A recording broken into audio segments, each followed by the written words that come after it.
Marcus Bennett was a calm man, known in the neighborhood for his kindness and easy smile. He worked as a gardener in an upper-middle-class residential condominium, always tending to the gardens and green spaces with dedication. That Thursday morning, the sun was shining brightly, and he went about his work as usual, trimming trees, watering flowers, greeting residents he passed along the way. But that day, something would happen that would change Marcus's life forever. While he was cutting the grass near the condominium's pool, an elderly resident named Helen Crawford watched from the window of her apartment. Helen was a very conservative and suspicious woman, always alert to any unusual movement. Upon seeing Marcus, a black man, alone in the common area, a chill ran down her spine. In her heart, an unjustified sense of fear grew, fueled by prejudices she didn't even want to admit. Helen picked up the phone and called the police, claiming that a strange man was trying to break into the condominium and that he might be a threat. Just minutes later, a patrol car arrived and two officers quickly stepped out. Marcus, noticing their approach, raised his hands in a sign of respect, hoping to avoid any misunderstanding. "Sir, may we speak with you?" Officer Davis asked in a firm but composed voice. Marcus replied politely, explaining that he had worked there for months, that he had authorization from the administration, and that his only goal was to take care of the garden so everyone could enjoy the space. Still, the officers insisted on frisking him as curious residents began to gather. The tension grew, and the atmosphere became suffocating. What no one knew, and what would change everything, was recorded by the security camera installed in the pool area, silent and undeniable proof of the truth, contradicting all the false assumptions. While Marcus remained calm, answering the officers' questions patiently, Officer Davis ordered a review of the security footage to verify the information. The building manager, Laura Simmons, was urgently called in to help clarify the situation. Nervously, she walked to the monitoring room and turned on the equipment, quickly locating the footage from that morning. In the video, Marcus could clearly be seen, dressed in his green uniform and carrying gardening tools. He entered and exited through authorized doors, greeting residents by name, including Helen, who had walked past him without showing any sign of discomfort. The footage showed without a shadow of a doubt that Marcus was there as part of the hired staff. No suspicious behavior, no inappropriate actions. Even so, Helen, still inside her apartment, watched everything with a tense expression, unable to accept the reality shown on the screen. The fear so deeply rooted in her heart didn't disappear just because the truth was now undeniable. Officer Davis returned to Marcus, visibly embarrassed, and said, "Mr. Bennett, we apologize for the inconvenience. We're closing the case." Marcus took a deep breath, relieved, but deep down he felt the invisible wound caused by the suspicion his skin color had triggered. He knew this wasn't an isolated incident. It was part of a bigger problem, a cycle of judgment and prejudice that many black people face daily, being judged before ever being heard. As the officers left, some residents began to walk away, while others remained watching, some with shame, others still full of doubt. Marcus put away his tools, not with anger, but with the quiet hope that one day people's eyes would see beyond the color of his skin. In the days following the incident, Marcus felt the weight of the experience on his shoulders.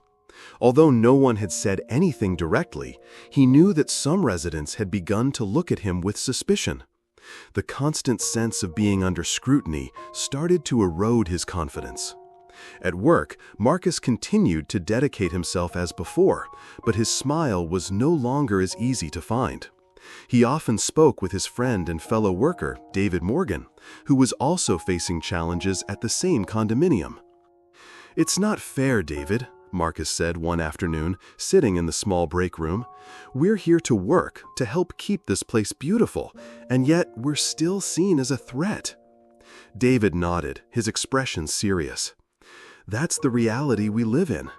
Too often, the color of our skin speaks louder than our honesty.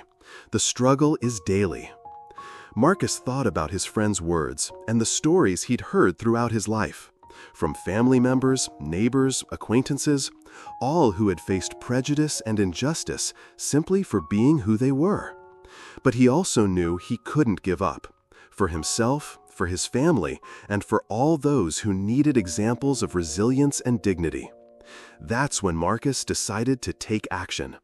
He approached the condominium's management and requested a meeting with the residents, proposing an open conversation to clear up misunderstandings, build bridges, and, most importantly, show that prejudice had no place there.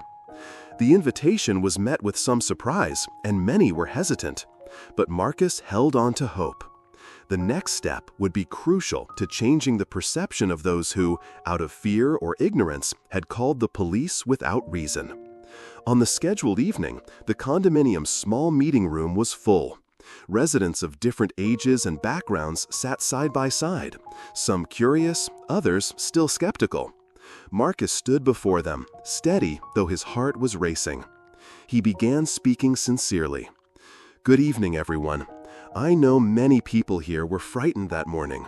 I was hurt and saddened to have the police called on me without cause. But I'm here to listen, to talk, and so we can understand each other better." Silence filled the room. Helen Crawford, the resident who had called the police, was among the audience, avoiding Marcus's gaze. A young man named Kevin Turner, who had recently moved into the condo, broke the silence. "Marcus, I admire your courage in coming here to speak with us. I think a lot of people didn't really understand what happened and maybe judged without knowing." Another resident, Lisa Mitchell, added, "This just shows how fear and prejudice can mislead us. I'll admit that I thought differently until I saw this meeting." Marcus felt a flicker of hope rising. The conversation flowed. Residents asked questions, shared experiences, and began to realize how that irrational fear had caused division. Helen finally spoke up, her voice trembling. "I want to apologize, Marcus. I know I was wrong to judge you like that. Fear took over, and I acted without thinking." Marcus looked at her and responded with calm and empathy. "Thank you, Helen. Recognizing our mistakes is the first step toward change. I hope we can build a community where everyone feels respected." The meeting ended with a different feeling in the air, a mix of reflection, growth, and the promise of better days ahead. The news of the meeting between Marcus and the residents quickly began to spread throughout the neighborhood. Some people were impressed by his courage to confront prejudice head-on and turn a painful situation into a moment of dialogue and learning. Marcus's friend, David Morgan, didn't hold back his praise. "You didn't just tend the gardens, Marcus. You tended hearts, too. That's what the world needs. More conversation, less judgment." But not everything was easy. Some residents still held on to their reservations and suspicious glances, while others recognized that this incident was only one part of a much larger problem, the structural racism that permeates society. Marcus felt the weight of responsibility growing on his shoulders, but he didn't back down. He decided to use his story to help others who, like him, faced unjust judgments in their daily lives. With the help of Laura Simmons, the condominium manager who had witnessed everything on the security camera, Marcus began organizing monthly meetings open to the entire community to discuss inclusion, respect, and equality. These gatherings began to attract residents, young people, the elderly, and professionals from various fields. Little by little, the conversations grew, and prejudice began to give way to understanding. Still, Marcus knew his fight didn't end there. The incident with the police being called because of his skin color was just one example among many. He was determined to give a voice to those who had been silenced and to show that the only color that truly matters is the color of humanity. The impact of Marcus's initiative drew attention beyond the condominium. One day, he received an unexpected phone call from a local organization dedicated to combating racism and promoting equality. The voice on the other end belonged to Sarah Blake, coordinator of the group Voices for Change. "Marcus, we've been following your story and the courage with which you're transforming your neighborhood. We'd like to invite you to speak at an event that will bring together community leaders, activists, and changemakers. Would you be interested?" Marcus felt a mix of surprise and pride. "It would be an honor, Sarah. I want to do everything I can to help our voices be heard." On the day of the event, Marcus took the stage with humility and strength. He shared his experience of being falsely accused, the fear so many feel when judged by the color of their skin, and the importance of using truth as a weapon against prejudice. His speech moved the audience, and he received warm, heartfelt applause. In the crowd, young Black attendees came forward to thank him, saying that his story gave them hope to face their daily challenges. But beyond the recognition, Marcus knew there was still a long road ahead. Racism would not be eliminated overnight. Even so, he was more determined than ever. What began as an unjust call to the police, driven by fear and prejudice, had become a movement to open eyes and hearts. After the event, Marcus's story gained traction on social media. Videos of his speech were shared widely, and messages of support came from all corners of the country. But with visibility also came challenges. Some critics tried to discredit Marcus's experience, accusing him of exaggerating or of politicizing the situation too much. Others defended the police call, claiming it was justified by fear alone, without racist intent. Still, Marcus stood firm. He knew his fight wasn't against isolated individuals, but against a system that allowed fear and prejudice to turn into injustice. In an interview with a news outlet, Marcus said, "The color of my skin should not be a reason for me to be treated as a suspect. We need to look beyond appearances and recognize the humanity in every person." At the condominium, change began to show in small daily actions. Younger residents started to speak out against prejudice and encouraged open conversations. Marcus, now seen as a community leader, continued his work with even more purpose.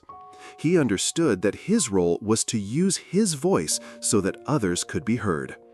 And so, the echo of that truth captured by the security camera became a collective cry for justice and equality. After all the struggle, conversations, and visibility he gained, Marcus Bennett knew that his story was about more than just him. It was the story of many who face injustice every day, often in silence. The security camera that revealed the truth didn't just disprove the prejudice of that morning, it became a symbol of much-needed change. Marcus moved forward with conviction, inspired to continue fighting racism and inequality in his community and beyond. And now, we want to hear from you. Have you ever gone through a similar situation where you were unfairly judged for something you didn't do?